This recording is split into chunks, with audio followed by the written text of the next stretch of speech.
আওয়ামী ফ্যাসিস্টরা তাদের বিগত ১৬ বছরের অপশাসনে দেশকে রেখে গেছে ধ্বংসের দ্বারপ্রান্তে। কুইক রেন্টাল বিদ্যুৎ আমদানির নামে লক্ষ কোটি টাকা লুট করে পাচার করেছে বিদেশে। নিজেদের পকেট ভরতে ধ্বংস করেছে রাষ্ট্রীয় বিদ্যুৎ উৎপাদন কেন্দ্রগুলোকে।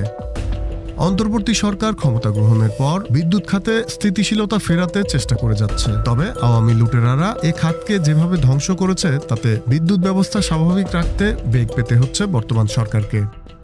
উৎপাদন ব্যবস্থা স্বাভাবিক রাখতে ও রাষ্ট্রীয় বিদ্যুৎ কেন্দ্রগুলোতে উৎপাদন ফেরাতে বেড়েছে গ্যাসের চাহিদা। ফলে অন্য খাতে সরবরাহ কমিয়ে বিদ্যুৎ খাতে সেই গ্যাস সরবরাহ করা হচ্ছে। এতে সাময়িকভাবে উৎপাদন খাতে গ্যাসের কিছুটা সংকট সৃষ্টি হয়েছে।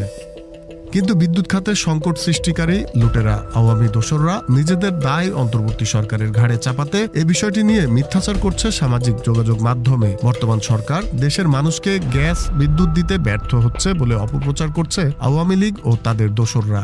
Z news, Dhaka.